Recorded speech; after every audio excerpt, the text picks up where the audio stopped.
Hello everyone.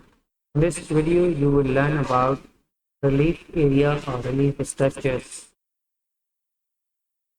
Landmarks of the edentulous jaw are supporting structures, limiting structures, and relief areas.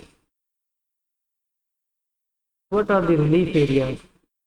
Relief area are those areas in the fitting surface of the denture need to be relieved to avoid excess pressure on tissue. Reduce the undesirable pressure from a specific area. The relief either should be provided in the impression or in the fitting surface of the denture. Area require relief in impressions or secondary stress bearing area, palatal torus, median palatal recti, mandibular tori, retomal height, ridge, any undercut or sharp bony exostosis or prominence on ridges. These all structures require relief in the impressions. We have to apply a spacer on the diagnostic guide before fabrication of the custom tray. Incisive foramina, which is located within the incisive papilla. This one is incisive papilla, which is situated on a line immediately behind and between central incisors, and it lies near to the crest of the ridge. As the resorption progresses, it also gives indication of amount of the bone resorption. The dentate disc doesn't impinge on papilla as the nasopharyngeal nerve, and blood vessels passes through the foramina. Failure to give a relief will result in the paresthesia of anterior part of the palate. If you will not relieve this papilla, the denture will compress the tissues and that will compress the underlying nasopharyngeal nerve that causes the paresthesia of the anterior part of the palate. Mid-palatal raphe. This is mid-palatal raphe or sutures where the mucosa is very thin and require the relief in the denture or require the relief in the impression. Thickness of the relief is depend upon the thickness of the mucosa at mid-palatal sutures compared with the thickness of the mucosa the rest of the hard palate. So for that we have to apply a tin foil to relieve in the denture base. So this is the tin foil. It can be easily applied on this papilla as well as on the mid-palatal suture or any bony exostosis or bony spicules. For the relief on the denture piece, we have to apply this relief with the adopted with the help of the ball burnishes for the relief in the denture piece. Rugae or flabby ridges. This flabby ridges at the premaxillary regions is all due to the bone resorptions and the tissues become mobile and flabby, and when the rugae are prominent, and this requires the relief in the impression on the denture base. So we have to make impressions by using the open window impression tray. How to make an open window tray? First we have to mark these flabby tissues intraorally by using the indelible pencils, and then we place the custom tray into the patient mouth and the marking or transfer to the fitting surface of the custom tray, and we will cut and make a window at the premaxillary regions. So this is to record the impression microstatic that will not displace the tissue while making the impression. That will give a relief especially at this particular area by impression. Suspect eminence or any bony exostosis or prominence. The overlying mucosa is very thin. During insertion and removal of the denture, the mucosa is easily pigmentized, so it requires the relief. Bony spicules or exostosis, any undercut area on the ridge, especially at the premaxillary region where there is an undercut, if it is there and we have to relieve in the impression, also in the denture piece.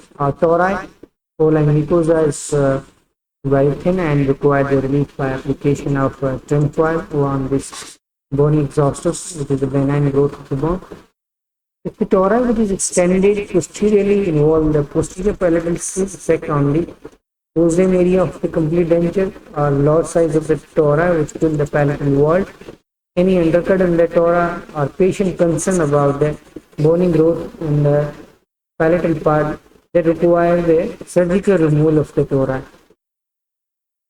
Malavoid, sharp or regular, will be easily traumatized unless relief is provided. So this is the malavoid on the lingual tract of the residuary bilaterally and overlying mucosa, especially when there is atrophy and this become more prominent and mucosa is very thin. And during insertion and removal of the dentures due to the trauma and require the relief in the dentures. Mental foramina which is lie on the external surface of the residuary, especially at the area of the premolar, bilaterally, and here the mental nerve which has come out from this mental foramina, and this requires the relief. Failure to release this mental foramina, the denture will compress the mental nerve, and the patient will complaining of aesthesia of the lower lip. So this must be a relief in the denture. Gingival tubercle, bony prominence or exostosis, which is especially in those patients where trophic ridges or loss of the residual bone and become more prominent. Mucosa, then the muscles which are attached are higher genioglossus muscles, and this prominence requires a relief in the impression or in the denture piece. Torus mandibularis is an set of the torus palatinus, which is located in the lingual tract of the residuary bilaterally at the area of the premolar. It is mild in size, overlying mucosa is very thin and can be easily cementized while insertion and removal of the denture. It requires the relief in the denture piece.